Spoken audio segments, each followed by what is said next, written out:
thank you everybody for joining us today. Just a friendly reminder, if you don't mind, if you haven't yet done so, please drop your name and where you come from and who you work with there in the chat.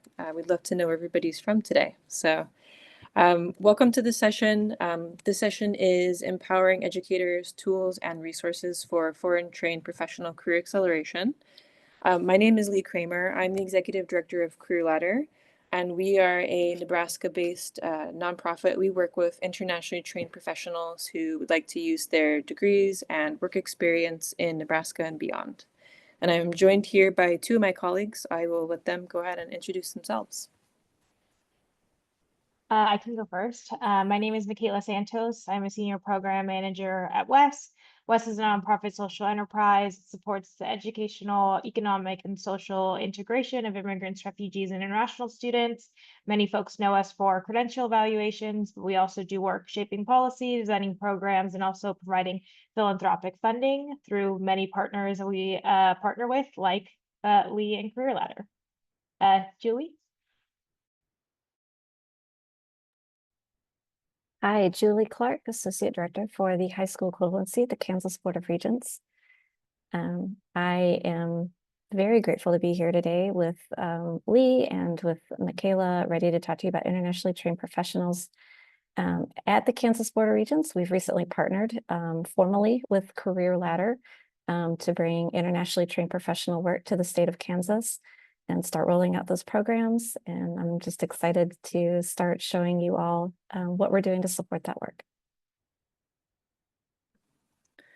Thank you so much. And just want to give a shout out here. Looks like we've got, first of all, a lot of Midwesterners, but a lot of folks from a lot of different places and some different sectors a bit. So we've got nonprofits, some community colleges, and some other folks too. So thank you all for dropping that info in the chat here. And so first, we're just going to give an introduction to what we're going to talk about today. So of course, I have a pretty good feeling that most of you are familiar with this concept of brain waste, but we're going to delve into learning more about brain waste and how that relates to internationally trained professionals. We're going to talk a little bit more as well about the journey of internationally trained professionals and what it's like for them, of course, as they're looking to use their degrees and work experience and ways that we can support that. And so in addition to kind of talking through that journey, we're also going to talk about some tools and resources that are available to help support people along the way as well. This is just a little bit about us at Career Ladder. So we work with internationally trained professionals like Dilbar here. She's a teacher in our program from Iraq. And so we work with folks, we invest in professional opportunities and advancement of internationally trained professionals while building economic opportunity and dignity through professional development. Slide, please. And so this is just a very brief overview of what we do. So we focus on supporting internationally trained professionals through four main tactics. So first, we help folks to build their social network. This is through things such as mentorship opportunities, direct connections to folks in their field of training, networking amongst themselves as well. So we have profession-based meetups monthly where folks can meet each other, learn more about their field in the United States context and that sort of thing. We are starting to engage more in policy work. This is our first year of working more on international medical graduate legislation in the state of Nebraska. We haven't yet pursued an official bill yet, but we're in the process of exploring that and working with partners on that. So that's been a great opportunity for us, and we look forward to continuing to do that as well. We have the Career Ladder Resource Hub, where we provide online tools, online resources just for internationally trained professionals. So far, we have provided through 2024 and then into 2025 a workshop series where we have speakers that come on for our program participants to learn about various topics that relate to challenges faced by our clients. So things like how to write a resume cover letter, how to pay for studies at the university level for folks that need to complete additional coursework, how to network, how to create a LinkedIn profile, and then lots of other topics too. And we really tailor that to the most current needs that we're seeing amongst our clients. We also have classes. We had a TOEFL class series in 2024, and we're looking to expand that to continue to offer test prep and contextualized English classes. And then we also have career pathway technical assistance, which is also what Julie mentioned as well. We work with partners, including not only individuals who don't have access to services, but we also work with other partners like the Kansas Board of Regents to assemble different strategies to provide career pathway guidance for folks. So we look into innovative ways that we can develop career pathways and then resources for folks who need support, who are looking to reenter their careers as well. And so we're in the process of developing and expanding a really flexible model that can work in different locations to meet the unique needs of individuals. Awesome. Thanks, Lee. This is just, I mentioned a little bit about Wes already. This is just to talk a little bit kind of like why we're here and to support our partners at Career Ladder. Wes, we have this program called SIP, which stands for Strengthening Immigrant Inclusion Program, or previously Skilled Immigrant Integration Program.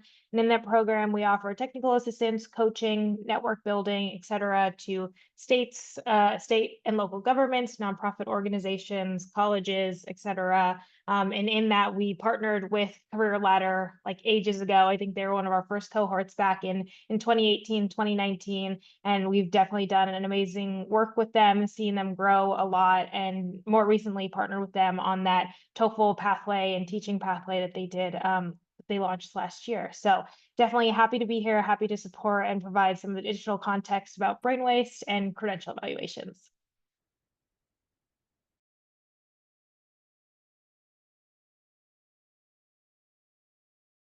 Oh, wait, you're on mute. So my basic role here today is to help those who are adult education practitioners on our call to help them frame up the IELCE perspective, the adult education perspective of what a partnership looks like with Career Ladder. We are beginning this journey in Kansas, but I want to take you with us on this journey. I feel like a lot of times we come to these conferences and it's let's show you the shiny package. And there was all this work leading up to it. And so we've already done a lot of work leading up to this.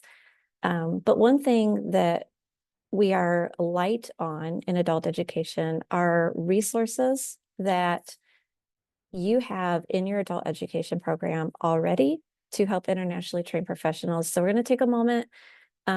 If you had someone walk into your program today as a learner and they carry a credential that they earned, for instance, from Mexico, maybe it's a master's degree in agronomy, and they need to get that credential validated, what would you do to serve them? If they want to go in another direction, perhaps an education direction, what can you do to support them? And then what resources does your community college, if that's your partner or your K-12 partner, have to help you with that person? So what Kansas is going to be doing is looking for practitioners across our state. We have, we're divided into workforce development regions. So we would like a representative in each region who will step up, and over the summer, as we wrap up our RFP process and we start all over with that brand new RFP, look for someone in their program who would like to be trained by Career Ladder to be a case manager so that they can be that go-to person in that region. The state is not the answer to this question. We want to stand up the adult education provider as the person with the solutions to help them. And then eventually match them up with the academic advisor, the career navigator person at the college or at the K-12 level to get them going in the right direction, so that we don't have a brain waste issue. Whether that's middle level skilling or that's having their credential recognized, we want to keep them in the direction that their goal is going to go. So that's what, in a nutshell, a very, very small nutshell, what Kansas is doing. But there are already so many resources that we have available to us to help them on that journey. And we're going to talk more about those resources. I won't leave you hanging.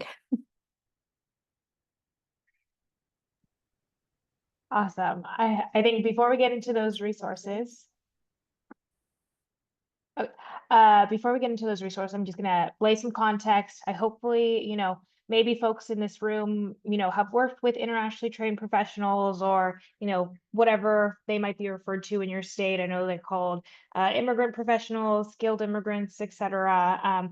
But hopefully folks might be familiar, but if not, I'm going to provide some numbers, some context. Numbers are often helpful, when you're talking to employers, talking to government officials, asking for funding, et cetera. So sometimes, these numbers are helpful to lay some of the groundwork. The next slide.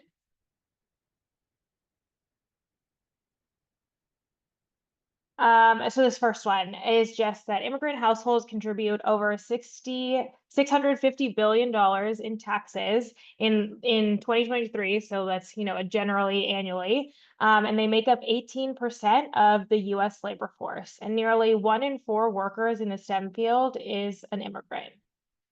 Next slide. I think, folks mostly know this. I'm sure all across the country and all the communities that you mentioned in the chat, there is a healthcare shortage. Whether it be physicians, nurses, down home health aides, et cetera, there's a shortage all across the country, and immigrants are, stepping in to fill in those critical roles. Currently, immigrants are twice as likely as US born individuals to work as home health aides and also as physicians or surgeons.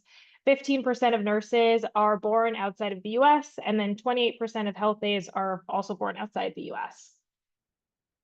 Next slide. So in general, talking then about these big numbers, so there's about 30 million immigrant workers in the US labor force. Then going down to then these internationally trained professionals, there's about 35% that hold a bachelor's degree or higher, but the population that we're talking about is then a little bit smaller than that. Next slide. So then, we're talking a little about then those internationally trained professionals. So those are then the folks that are immigrants in our labor force who have then that college education. And so there's about 2 million of those individuals who have that college education and are underemployed. And 60% of those have those degrees earned abroad. This is then often referred to, as Lee mentioned, brain waste. Or another term that, is trying to then be used more commonly in the field is, on the next slide, is skill underutilization. So similar term, if all same, but different. But skill underutilization is essentially then that individuals being unable to fully apply their education and skills into the labor market. And, immigrants across the board are affected by this, but definitely immigrants with post-secondary degrees or experience earned from abroad that just aren't recognized, aren't understood in the US context. And again, going back to the numbers, going back to the money that, again, a lot of these funders, a lot of these government folks care about, this makes economies suffer because these are unfilled positions, lost productivity, still having all those shortages that we were talking about that folks can be filling in for. And then, of course, that's also foregone taxes, because if folks are then making more money in these higher positions, they would also be paying more taxes. So that's lost revenue for all these state governments, federal governments, et cetera. Next slide. But so, who are these folks really? So these are, professionals that are socially and culturally based experience, that have these socially cultural based experience in other countries, that have education and skills in other countries, technical, this technical cultural competency, certifications, trainings, and, skills that are just from somewhere else, certified in a different language. They have, other countries have ministries of education, their diplomas, instead of being called a bachelor's degree, it's called a diploma, et cetera. So it's just not always equivalent then to North American standards, and that ease of understanding of like what it means in the US versus what it means by mean in Chile isn't always as seamless as it, could be. Next slide. And of course, the contributions to the workforce. Again, hopefully folks know this already. I'm sure you've encountered many of these individuals in your classrooms, but the contributions that they could bring to the workforce are definitely endless. They have, all the professional experience already that they could bring. They have these diverse perspective, oftentimes bilingual, multilingual, and of course, that economic stuff they can fill in these positions that we need already in our labor market, and they, might already have then the relevant experience that we need. They just might need some support in the English, the vocabulary, et cetera, that we use in the US. Some common professions that internationally trained professionals, previously had or enter in the US are education, health, law, engineering, aviation, accounting, agronomy. Interesting. I'm sure I did not say that correctly. And veterinary science. Next slide. So as I was mentioning, so, these are definitely the contributions to the workforce that they can bring. And as long as the systems that we have in place can help support and, alleviate some of the barriers that internationally trained professionals face, the system and the economy, workforce, et cetera, can work better for all. And so some of those, aspects are, providing more English skills classes, whether that be at your community college or at your local library, connecting them to more US work experience opportunities, providing more opportunities for social capital, whether that be through networking opportunities, volunteering, et cetera, and also through credential evaluation, credential recognition, which I'll talk a little bit more about later. And then next slide. Yes, so I just wanted to mention, actually, I know Michaela mentioned agronomy, which might seem hyper-specific, but in Nebraska, we have a lot of refugees that come annually. And so in recent years, especially with the recent wave of Afghans that have come through, we've actually had a number of agronomists. And so that may be kind of surprising, but yes, we've had folks, some of them have decided to kind of go in a different direction with their skills, but others have wanted to enter that field. And so actually Nebraska is a great place to be for that. So that's been an interesting new profession we've gotten in recent years. So yeah, so why is this all relevant? So there are a number of reasons why this is really applicable both in today's climate and also in all the work that we're all doing. So first, working with this population, it builds self-sufficiency and upward mobility for participants and their families. So by investing in internationally trained professionals, we're building opportunities and creating new ways for folks to build pathways towards reaching their goals. In addition, this can provide additional workers for fields with critical shortages like education and healthcare. That can have a lot of different impacts. So I know Michaela mentioned our teaching program that we did with Wes.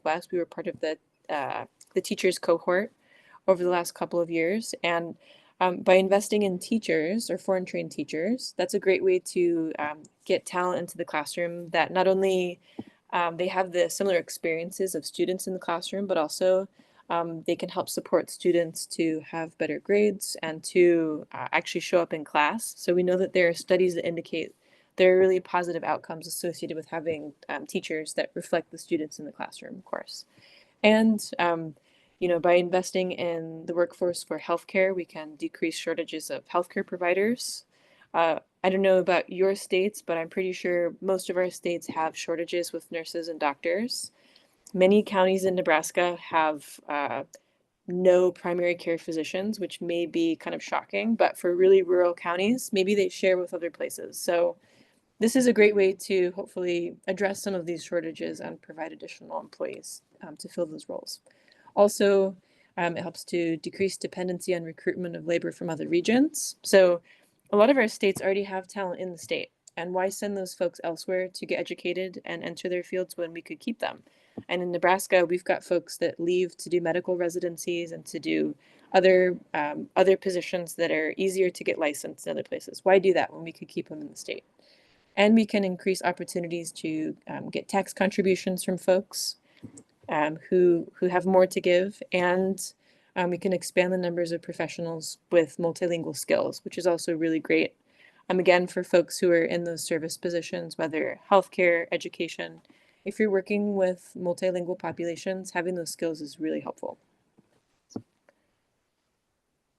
Slide, please. Okay. Awesome. Thank you. Okay, now we're going to go into credential evaluations. And feel free if you guys have any questions, put them in the chat, and we'll answer them in the chat or answer them live if necessary, either in the Q&A or in the regular chat box. So feel free to do either.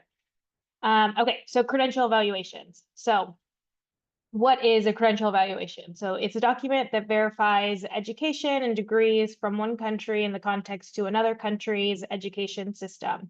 The processing time typically takes 2 months, but depends on the university and depends, of course, on the evaluation service that you're using and what processes they have in place, but definitely is not a quick process. It takes time. It's also costly. It usually, on average, costs about $200. Companies that verify, these credential evaluations definitely would recommend that they be part of the National Association for Credential Evaluation Services. Of course, I work at West, but West isn't always the answer to everything. So as long as the credential evaluation service is part of NACES, that's definitely recommended. There's lots of scams out there, so definitely be aware of those. But as long as the organization is affiliated with this association, they're then accredited and recognized to do a credential evaluation services. Next slide. So some things to consider when selecting a credential evaluation company. So as I mentioned, you can't, West isn't always the answer. That's, just because I work there is not, I'm not going to promote it. So where the client's education was completed, how easy it is for them to get in contact with their university, how much time do they need to complete their evaluation? Do they need it quickly, or do they have some time to complete it? And what evaluation does it need to be used for? Licensure, education, or employment. Licensure especially is the one that you need to like triple, quadruple check what the pathway is, what they want to do, because oftentimes either that licensing board or whatever association it is, for doctors and nurses, they have to use a company called ECFMG. And so, don't use West for that one because it won't be accepted. So things like that, and definitely for licensing, you need to double check, or like for education, they're applying to a graduate school, look at the graduate school website first. Sometimes they do it in-house, or sometimes they require you to use West, or they require you to use a certain organization. So definitely, don't waste your time, don't waste your money on a certain organization that might not be accepted to whatever pathway that you're trying to choose. Next slide. So the documents required for credential evaluation, number one is those educational documents. So either the degree, the diploma, certificates, or the transcripts. And they oftentimes, so some companies will translate the documents for you. West, unfortunately, is not one of those companies. So at West, you would have to come to us with documents already translated. We have on staff folks that speak all the languages, so they can, if it's translated by, somebody that's then notarized, we can figure it out as well. But there's other companies that can translate it and also do the evaluation service. So that's definitely something to consider, and definitely a distinction to make, that credential translation is different than credential evaluation. Lee. Yeah, I just wanted to mention later on, when we get to the end of our session today, we do have a QR code for you to scan. And in that toolkit, there are a couple of resources. There are two things that are really relevant to what Michaela just said. One of them is we have a list of all of the NACES certified credential evaluation companies.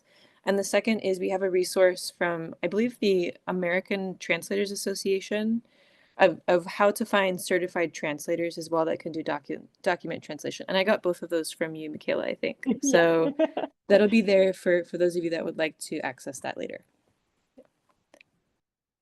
Yes, I think similar to the NACES thing, again, try to use a certified translation service, because again, sometimes these, potentially like Wes, they want it to be, authenticated, or making sure that the translation was done accurately, essentially. So they would like to see it from, a reputable organization. So definitely, and just again, be aware of scams. So trying to make sure that, people are cautious. And, so going back to the documents that we need. So additionally, in addition to the educational documents, those are for sure needed. You likely need, the identification and legal documents. So the proof of names, sometimes your name changes if you got married once you came to the US, or, were not married once you had your degree. So you have to have proof of that, name change and identification. And then sometimes proof of that work experience, if applicable, and if you're doing that for employment. So sometimes you would need that, especially for the licensure pathway, you need that license and additional certification, sometimes a resume, sometimes reference letters. So it depends on the pathway what you might need. And oftentimes the organizations will list, the required documents that you'll have for then the application and credential evaluation that you are applying for. The next slide just shows all the, many of the organizations that are in NACES. So any of these organizations, are then reputable organizations to trust with your credential evaluation business. Again, with the licensure stuff, please double check those, and when you're advising your clients what to do for licensure in particular, double check which pathway that they should take and which organization that they should get their credential at.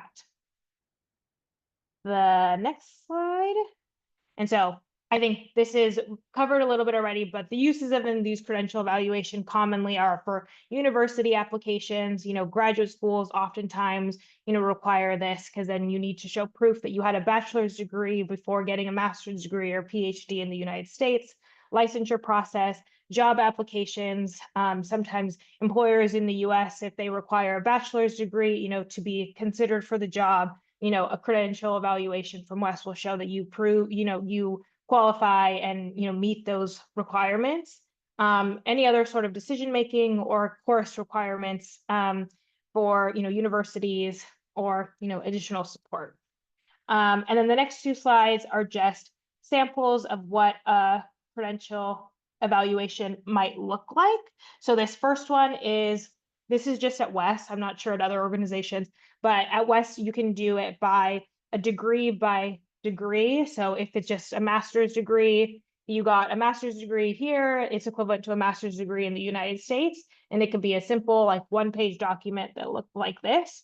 Or on the next slide, this is a course by course evaluation. This is usually more recommended than for licensure for sure, or for graduate school, because they like to see the full transcript. What are the courses that you took? And oftentimes, maybe you need to fill in this one additional class, the organic chemistry or whichever to become a doctor. So then they need to see that one additional, class that maybe you might need to retake in the US. So this one is usually recommended then for those more complicated pathways, but the other credential evaluation might be okay for employment or, other services. But either one is helpful. Of course, if you're going to just choose one or the other, the course by course one is more helpful because it has a lot more information. But both definitely great, but just a sample of what those might look like. I think that's it for credential evaluation. Is there any questions?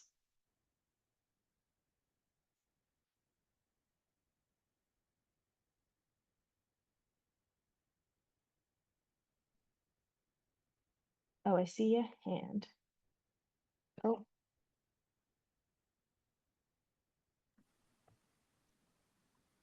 I see a hand, but I don't know how to. Oh. Okay. Sorry, if you raise your hand to ask a question, do you mind either raising it again or putting it in the chat?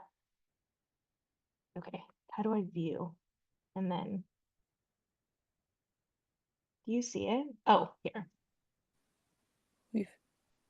Tori, do you want to unmute?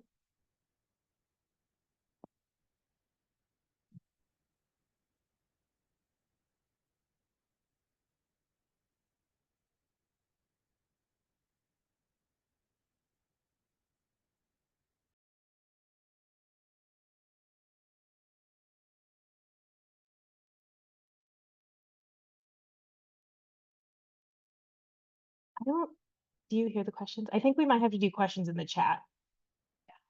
Okay, sorry.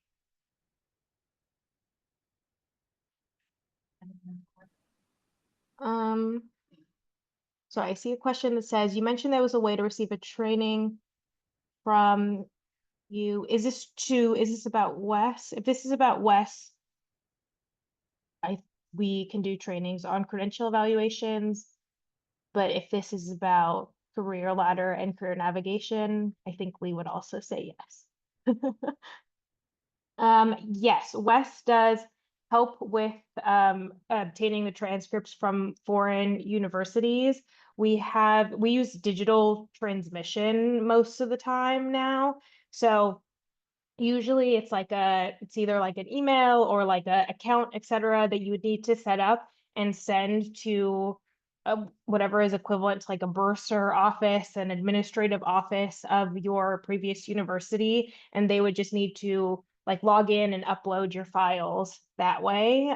So it's a lot faster process than pre-COVID. They had to physically mail things into the office, so that definitely took way more than the 2 months.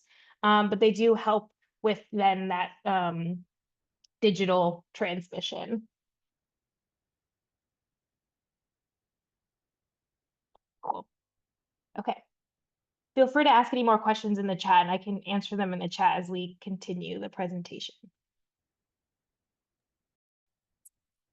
So moving forward, we want to look at the intake process. And there's a couple different avenues that we can look at this through, right? If you have a learner walk into your adult education office, some of these topics are going to come up organically. What is your educational experience, your field of study? Do you have your credential? What type of credential? Do you have access to your transcripts? Do you want to re-enter that field? Perhaps their goal has changed. The second intake process that can happen previous to my position with the Kansas Board of Regents, I spent a time looking for working with Tyson Foods. So for instance, I sat for 3 days inside of the Finney County Tyson plant for several different shift change times, went around, literally taught to 1,000 people. And it was, what are you, an internationally trained professional? And that's specifically targeted recruitment. That conversation does go a bit differently. For the state of Kansas, we're going to be looking at both, right? We're going to be looking at specific targeted recruitment with employer partnerships. And then we're also going to be looking at the internationally trained professional that comes walking into your office or that you discover in your English language learning class that you want to help move their career forward. So in that intake file content, we all have registrations that we use in adult education.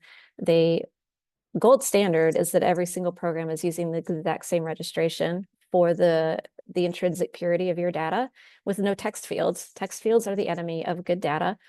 But hopefully you're putting in your intake file, maybe a copy of their transcript, their diplomas, their certificates, if they have a professional license, if you've helped them make a resume or if they have one, if they have a transcript evaluation.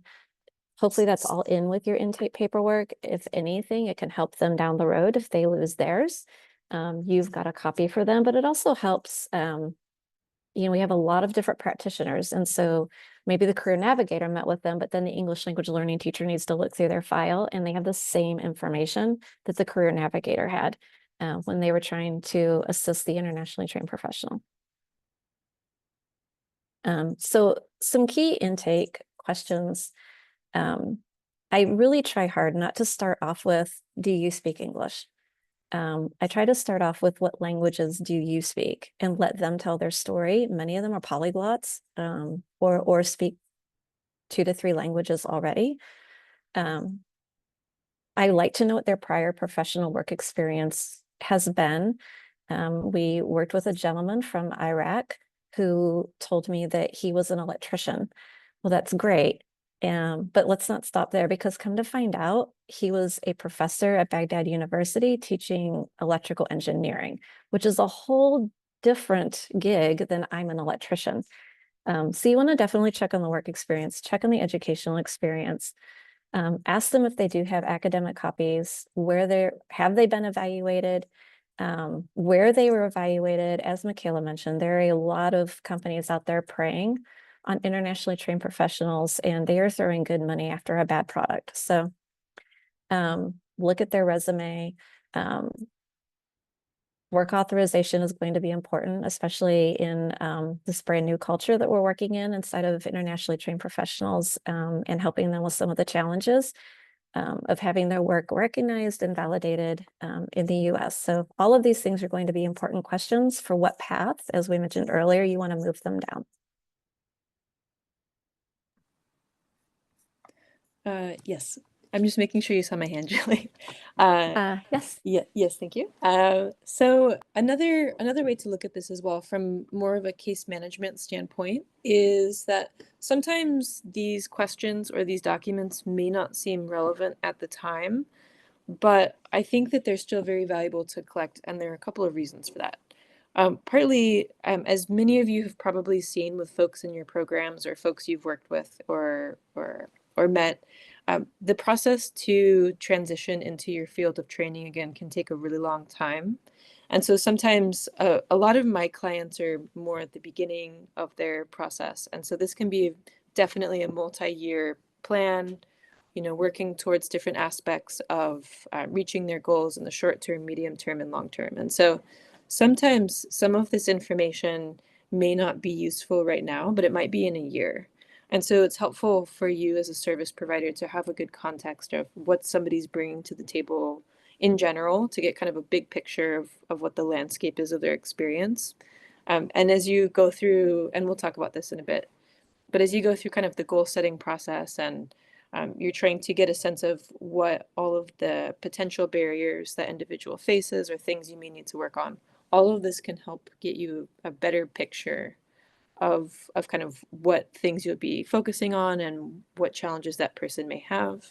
And also equally, it can help you provide some support based on what's going on. So if you've got a client, for example, I had an agronomy client, I know I mentioned, that wanted to go in HVAC. So a little bit of a different skill set, no problem. We use this as a time to kind of get a sense of, okay, bringing in an agronomy degree, great. Want to go into HVAC, no problem. How do we take what you're bringing to the table and then pivot in that direction? So this really helps kind of lay the foundation for wherever you go beyond that. I also want to make a recommendation. We discussed data, and we are in the middle in Kansas of switching over to a new DMS, data management system. And so the four absolute things that I would recommend are you want to track their field of study in your data management system, the type of credential they have, their work experience, and whether or not they have their transcripts. I do think re-entry and their goals is important. Hopefully you're doing ONET, and so that you can have those on file as well for when career navigators revisit with them, they have that ONET and are they achieving that goal? I just want to put that in. I didn't say that specifically, but those are the four things I would have in as an absolute if I were starting over with a new DMS, or if you want to call Shannon up at LACIS and get her to add it for you. I'm sure she appreciates me volunteering her for that.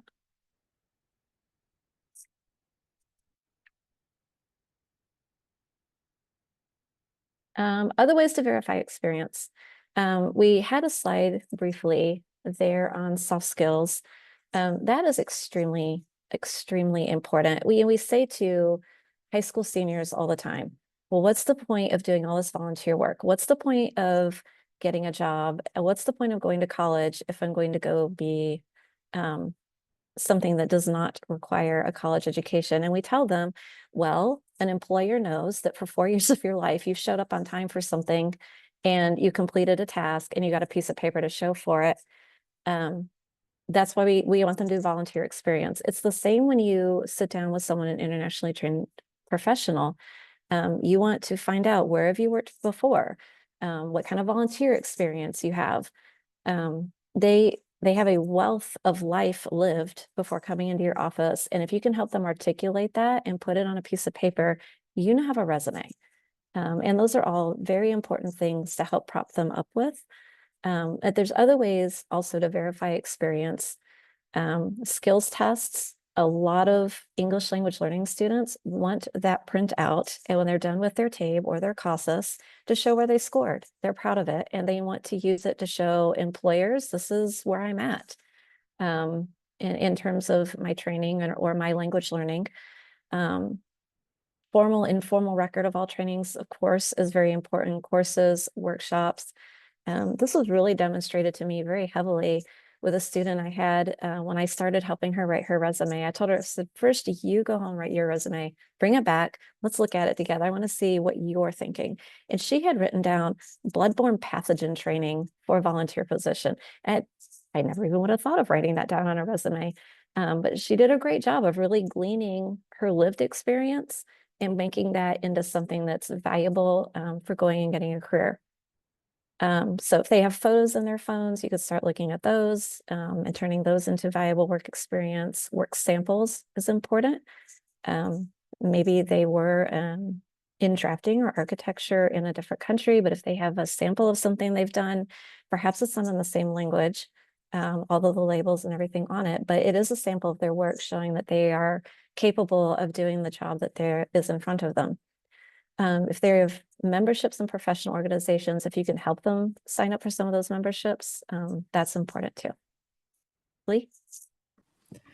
I would mention as well, I think that in verifying experience and looking at what somebody brings to the table, I think this is another opportunity for folks to put in their folder with you things that can demonstrate what they've done in their former country of residence. And this is really important because a lot of my clients have come to me and thought, okay, because I did this where I lived before, it's not really relevant, right? Because it's not in the United States.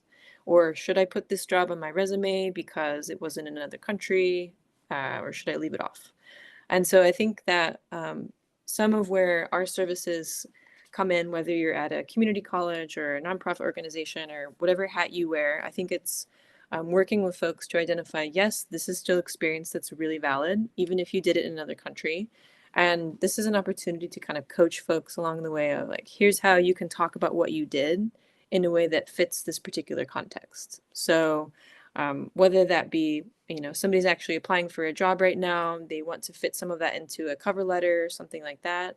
Or another great way is if somebody's going along their career journey, they're looking for a job that might be a fit for some of their skills right now when they don't have a license. For example, for engineers, we've had a lot of engineers look into surveying as a potential job that uses some of that background. They can move into that in the near future. That's a place for folks to reference that former experience and use that in the current time, really. So yeah, I would just encourage you to think through this. And if you're in a position, especially at a community college or a place where you're doing intakes where you might be seeing internationally trained professionals, I would encourage you to please consider an opportunity for skills tests or things like that for folks to demonstrate what they know, especially if sometimes their credentials may or may not transfer in a really neat and tidy manner. Oftentimes, no. It really depends on a lot of factors with how credits may transfer in, but they've got that experience a lot of the time. They bring a lot of knowledge with them, so there's a lot of opportunity here to use this in different ways.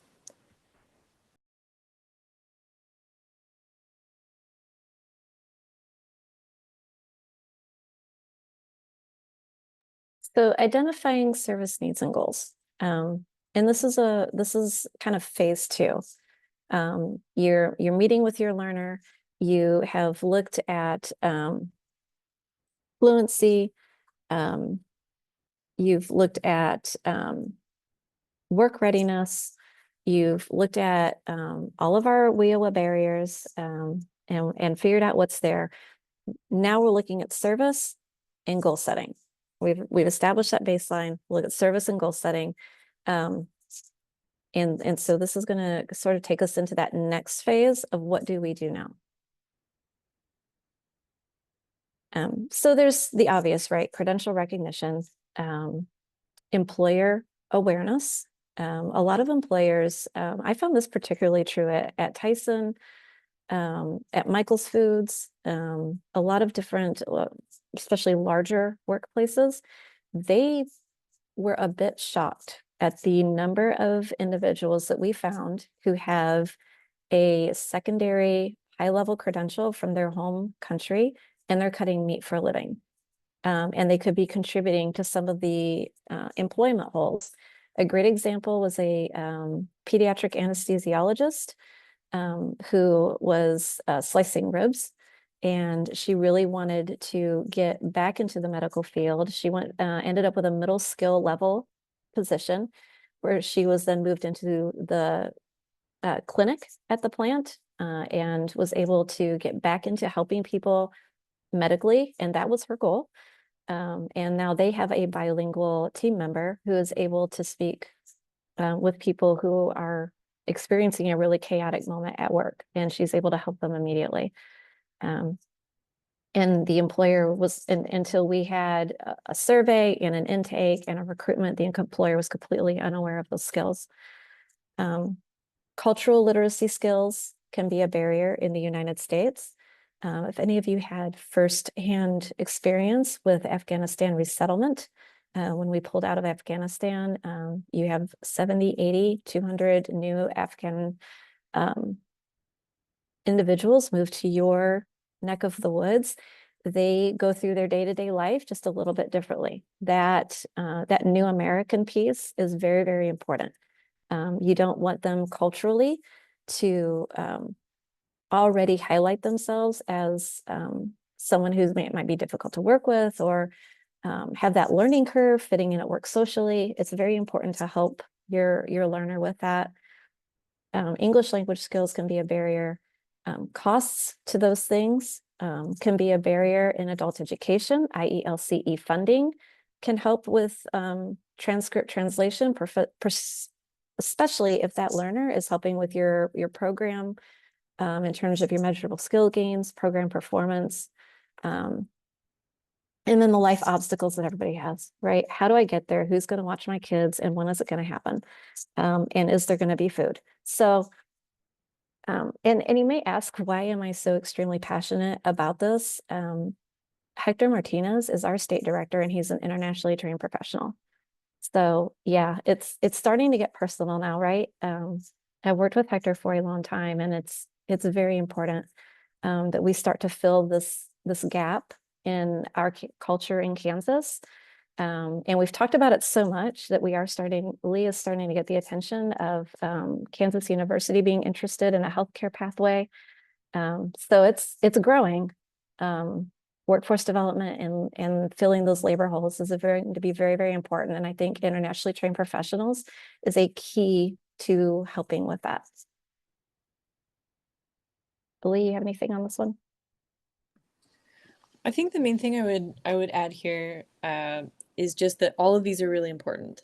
And so all of these are factors that can kind of make or break the process for people for various reasons. And there's a reason they're core barriers, because I've seen firsthand with clients in our program that any one of these things can kind of go wrong, and it can really put a pause on somebody's progress moving forward. And especially it may seem, I mean, obviously the life obstacles applies to everybody, but I just want to underscore as well, depending on so many factors, definitely you can't ignore the life obstacles, because when we provide services for folks, we'll be doing credential recognition work with connecting to English classes, while also figuring out how to help somebody get to the classes and how to make sure that they have childcare while they're doing that. So these things really have to go in tandem to ultimately support that individual in being successful, for sure. So primary service needs, English language learning support. This one is important. Imagine, I can't imagine that there's anyone watching this that at some point in their life has not felt marginalized and unheard in some way. I cannot imagine being in a new country, maybe having some language difficulties, having a master's degree, and no one understands or will listen or will help. If you've completed a master's degree, you have a work ethic and a discipline, a higher level thinking skill, that ending up in an English language learning class next to someone who perhaps can't write their name in their own language is going to be very disheartening. One of the things that we are working on in Kansas, and I don't have the solution yet, but I am working on it and I will find one, is what are we doing about high-level intensive English classes to support English language learners who have a professional background and experience? Degree, translation, evaluation support. Look to your community college. I worked with a community college that had a completely non-native soccer team. There's an office, I don't know what they're going to call it. It's going to be Office of Global Support, International Advisement. It's going to be something like that. Maybe your trio person can help you. Somebody at that community college is talking to somebody else about transcripts. So seek that person out. In Kansas, we're going to try to make a very intentional effort to put those people together so that they're getting the same training and giving the same advice to an internationally trained professional so that they're not wandering down a path or getting conflicting information. The same comes with financial aid information, licensure and exam preparation. That's, in my opinion, a little bit further down the road because that English language fluency factor. But this is kind of phase 2, right? English fluency, work experience, mitigating barriers, getting credit evaluated. English fluency is throughout this phase. By the way, you never stop learning English. Just as if I were to go to another country, I am never going to stop learning Italian or French. I took French for years and I'll never stop learning it. I've stopped dreaming in it. And that is often a question I will ask someone who might be at a level 4 or 5. What language are you dreaming in? It's very telling. If they're having dreams in English, they've got a pretty good grasp of their language. It just, they may be shy to use it. Social capital building is important. Encourage them to go to chamber events where people are having coffee and getting to know each other. If you're a leader in adult education, you should be going to those too. So take your internationally trained professional with you. We had a very successful recruitment. We took our level 5-4 students and we volunteered our services as interpreters on back to school night. And they are networking while they're doing that. They're making connections with the school. They're using their English. So social capital and building and practice using the English outside of the classroom, and that's extremely important. Job search and resume cover letter guidance. Can't say enough about that being a primary service need. To walk in and know that English is not your first language, you need to be able to put a piece of paper that's very impressive in front of the person that you're hoping to get a job from. And then case management, and that's where Lee is really going to come in as our pivot point for Kansas. She's going to be doing the case management training for our adult education providers so that they can talk intelligently with the internationally trained professional across Kansas with the same advice, the same how-tos, the same guidebooks, the same pathways, the same on and off ramps. So we're very, very excited.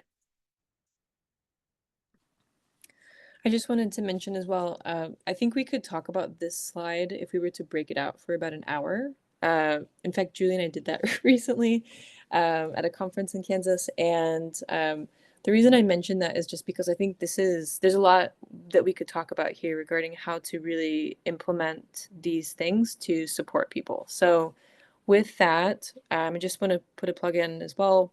We're in the process of developing a case manager's handbook right now that's really intended to be a deep dive into going into what to think about when you're providing these particular services to folks, with a lot of ideas as well for resources and for tips or things to think about. So we'll be sharing that on our social media and across some of our channels soon. But essentially, this is really, really important, and all of these aspects are very important. There are a lot of angles to consider, as Julie mentioned. So more to come on that. Thank you for your consideration of this slide.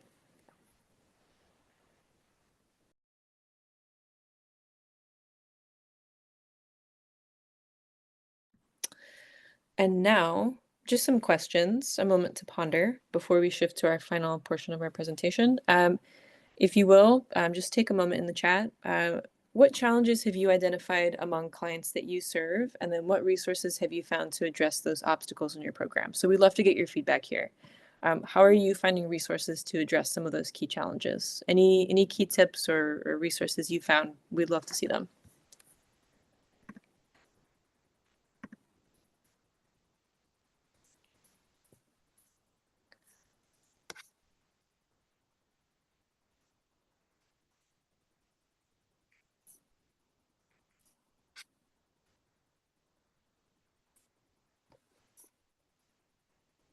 And actually, I'm going to give you just a sneak preview again to our QR code coming at the end of the presentation. We have 5 guides in that QR code from Wes, okay?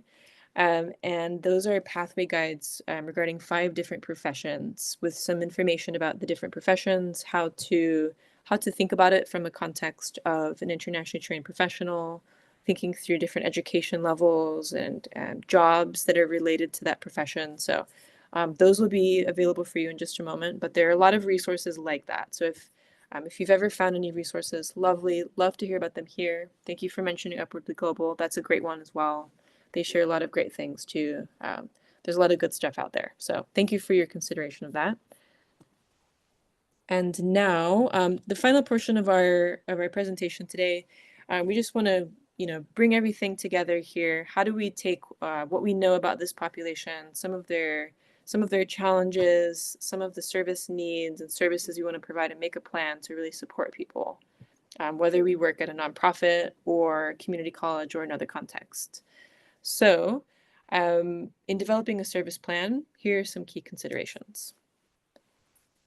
So this is how we approach this really. There are kind of 4 key phases to developing a service plan and then to implementing and providing support to internationally trained professionals. So under goal setting, this is a very, very important step because it not only kind of it organizes all of the potential needs and barriers that an individual may be facing that can be a roadblock to their success. And it provides an opportunity to sync up that barrier or that goal that somebody may have with specific action steps to really take that thing on and then make a plan to overcome that and help somebody reach their goals. So this is a great time, as we talked about earlier, do an inventory of what somebody brings to the table. What documents do they have?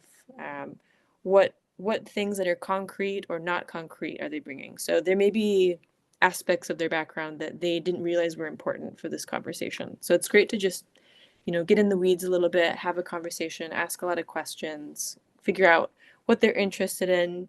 You'd be surprised, maybe the goal setting may go in a different direction than you originally intended. I've had a lot of these conversations, and a lot of them have gone in a new direction. Whether somebody wants to take their background and go in a new direction that they hadn't anticipated, maybe they don't know what they want to do.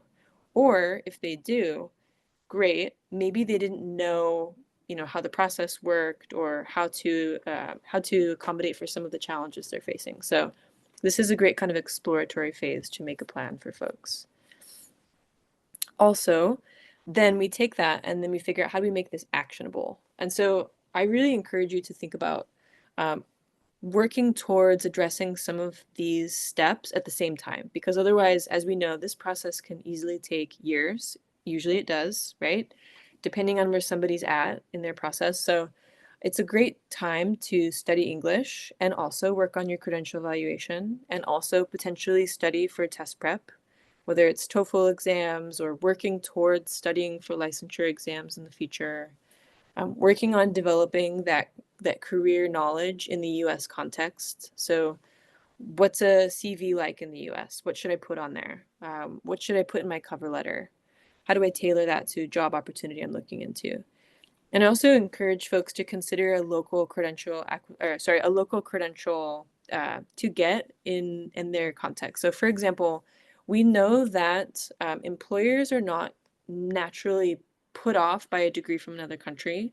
Studies show that it's mainly just that they're not familiar with that institution where somebody studied. So if they've heard of a university in another country, it eliminates a lot of the unknown for the employer, and so they're a lot more likely to recognize that and to feel comfortable hiring somebody. So one way to address some of that unknown that employers have is to get a local credential, CNA, complete a certificate at a local community college, complete some trainings that folks are familiar with. So this provides kind of a local easy win for somebody who's looking for a job in the short term to build that connection.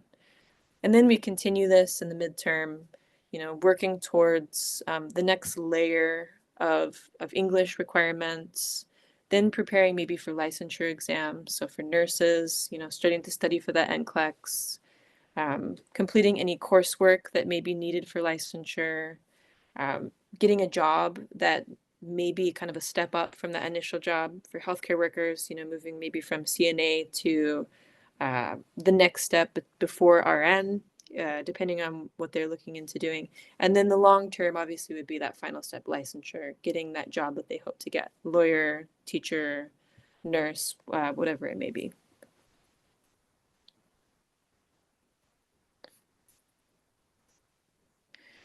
This is a really tiny but very visual example of what a pathway might look like. And so really the meat of this is the top 2 points. So you've got goal setting, and then I just want to emphasize point number 2 there, the English experience test prep credentials together. That's the bulk of the work. Highly recommend approaching this all at the same time because it takes time, but also these things are very cumulative. They build on each other. So making sure that folks have the support they need to study English, to get experience.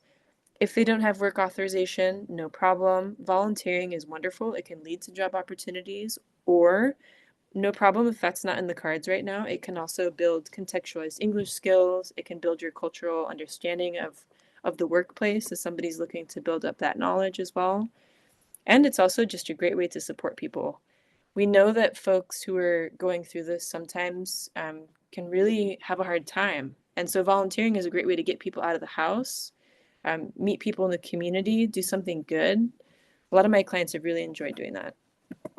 Test prep is another thing we can do at the same time. So TOEFL prep, studying for future licensure exams, or starting to learn about, what's a standardized test like? How do I prepare for that? How do I study for that?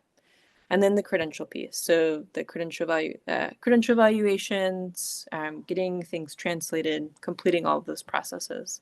And then of course we have the bureaucratic part, which each of your states will describe, and this changes sometimes. It's good to get to know your state licensing board, know what their requirements are, know who to contact. Yeah, it depends on the profession. It's good to know the details about that if you're helping to guide somebody through how to get licensed. Details are very, very important. Okay, slide please. All right, and here we are with this QR code I've been mentioning throughout the presentation. Highly recommend you checking that out. These are some of the resources I've found very helpful just as you're getting started. So at this code, we've got the credential evaluations list from NACES. We've got a resource about translation resources. We have a sample kind of case management case plan there to help you think about how to guide an individual through this process. And then we have several pathway guides for you to check out as well. And so with that, wanted to check in here in the last few minutes of our session. What questions do you have?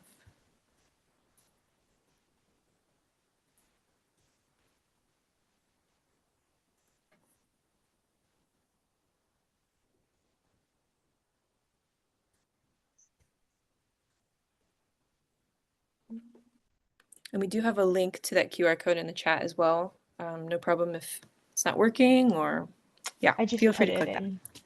Thank you. Yeah. Okay, yeah. Anna, if you have a specific question about this CET credential, Julie is happy to answer further, but she has had students that have applied for it. Let me see if I can allow you to talk. Anna, are you able to unmute?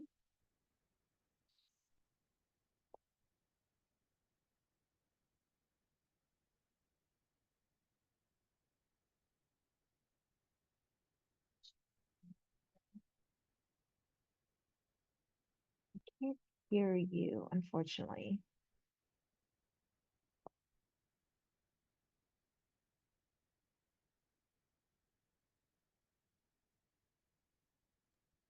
I think one of the important things to remember about applying for CET credentials, etc., is it's not always like a one-for-one trade with the internationally trained professionals credential with a US credential. If they want to weld here, they have to go through that state welding test. They may be very good at it because they were welding in their home country, but insurance, those types of things are going to require them to have that credential.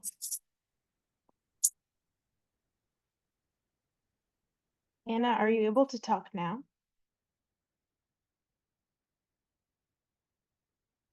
No. Okay. I tried to add her as a panelist, but I don't think it's working. So I'm sorry about that, folks. We can add our emails to the chat, or if you guys want to type questions in, and we can try to follow up afterwards.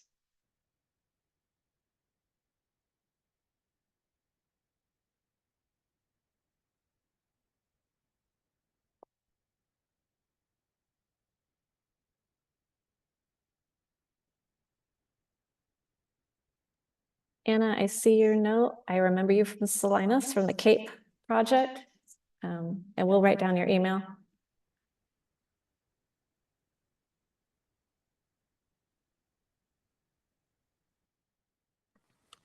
We did have a comment a bit higher about how finding out more information about resources pertaining to this population and their experiences and things to help them can seem like a secret.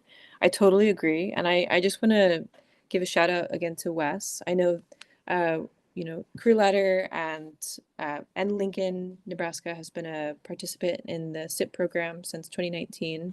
And we've learned so much, not only about working with internationally trained professionals, but we've also met so many people and we've learned about so many projects and best practices around the country through our participation in that program. And so there are a lot of really great resources out there now. And there's more and more all the time. Of course, we hope to share more things to help, but also there's so many other agencies doing things to help spread the word and create new ideas for how to better serve this population. So I highly encourage you to check out Wes, check out the SIP program, connect with us, connect with the Kansas Board of Regents. We'd love to connect you with more folks as well who are working on this to get new ideas. There are a lot of innovative new strategies and ways to fund programs to support this population and new ways to hopefully help people reach their goals. So more to come on that. Thank you for mentioning that. And yes, that is why we are here for sure. So I'm just gonna put, I added some more links into the chat. Wes had like a handful of presentations here at COABE. So including, some of the resources that we mentioned here, but including our other ones, that website includes kind of has all of them all in one place. So other topics that you might be interested, there might be free resources on that website if you want to check it out. We also have a program map that just kind of collates just like a lot of programs, certificates, et cetera, across the country that are serving internationally trained professionals. Some of them might be in your state, might be in your community. So definitely, if you see one, definitely try to connect with them. And then I dropped the link in for the SIP program as we mentioned, that's run by Letty and myself. So definitely feel free to connect with me. And if you're interested in learning about any other programs, I'm happy to connect you with other people.